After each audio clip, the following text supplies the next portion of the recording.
La Voix vous écoute, vous emmène en vacances. Merlimont, Stella, le Quesnoy, mais aussi les châteaux de la Loire et la Côte d'Azur.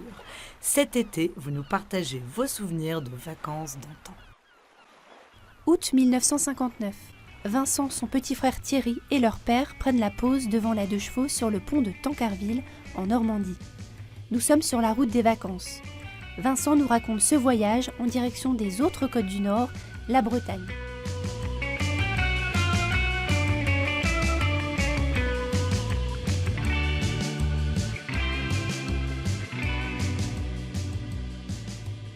Donc là, nous sommes en Normandie, c'est le pont de Tancarville. C'est une prouesse architecturale. C'est le pont le plus grand sur la Seine. Et nous revenons de vacances. Nous étions partis en Bretagne avec mes parents et mon petit frère, Thierry. À l'époque, j'avais 4 ans. Sur le retour, mon père s'arrête en plein milieu du pont. Ce qui, aujourd'hui, serait impensable. Parce qu'il y a quand même beaucoup de trafic. Il aime bien que nous prenions, entre guillemets, la pause. Donc, il demande à ma mère de nous prendre en photo. On y voit la 2 chevaux familiale, mon père, ses 2 enfants, et au même moment, il y a une autre 2 chevaux qui nous double. Cette voiture, oui, elle a une histoire aussi, parce qu'à l'époque, il fallait du temps entre le moment où on commandait la voiture et le moment où on pouvait la réceptionner. Des fois, il se passait 1 an, 2 ans. Il y avait une telle demande, les Français avaient soif de consommer. Donc la voiture, c'est quand même un peu un symbole de liberté.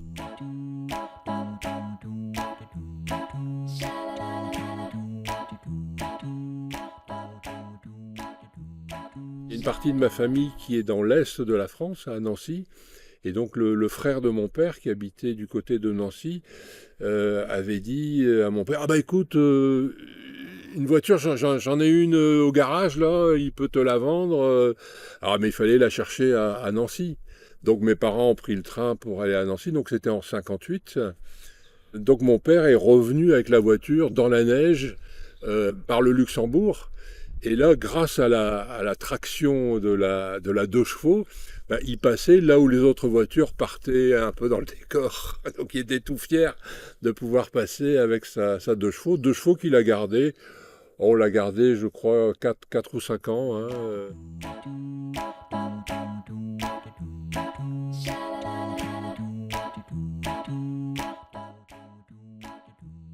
Une des choses que j'ai retenues des nombreux voyages avec mes parents, c'est apprendre les départements. Alors maintenant, c'est plus difficile parce que c'est écrit en tout petit sur le côté de la plaque.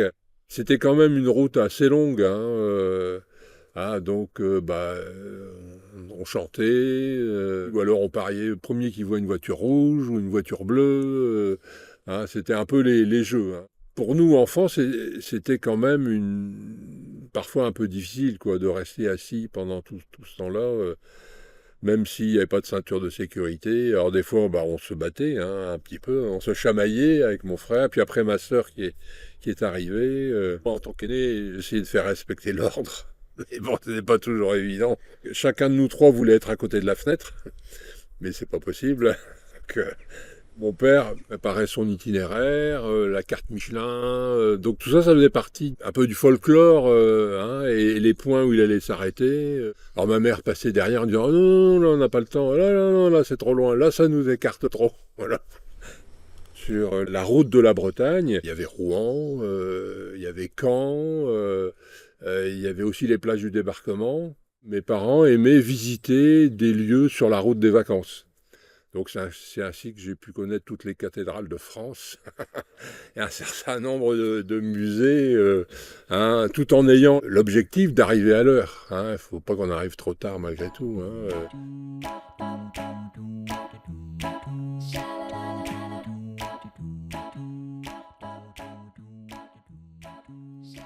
Et en fait, on pouvait arriver en Bretagne après une journée de voiture. Il n'y avait pas encore énormément d'autoroutes, on est en 1959.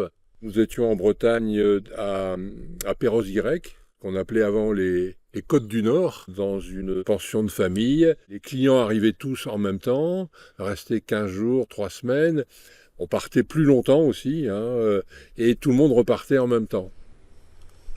J'y suis repassé à plusieurs reprises. Et je me suis dit, bah, c'est pas très grand quand même, hein, parce que quand on le voit avec des yeux entre 4 ans et 7 ans, tout vous semble grand, et vous revenez 25 ans après, et bah, c'est pas grand, hein, mais voilà, la perspective a changé. Hein,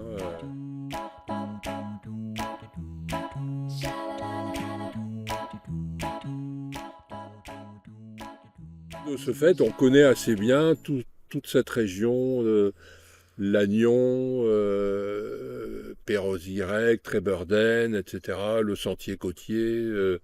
Hein, et encore maintenant, on y retourne assez régulièrement. De mémoire, avec mes parents, j'y suis allé 4 ou 5 fois. Il y avait une petite anecdote, quand j'ai fait mon service militaire, c'était l'année où le pétrolier Amoco Cadiz s'est échoué en Bretagne. Et donc j'étais envoyé là-bas avec mon régiment pour aller ramasser le pétrole. Et c'était à Perros-Guirec. De cette pension de famille, j'ai encore l'odeur du buis. On traversait, il y avait une allée et il y avait des buis magnifiques de chaque côté. C'est le seul souvenir, on va dire, olfactif des vacances.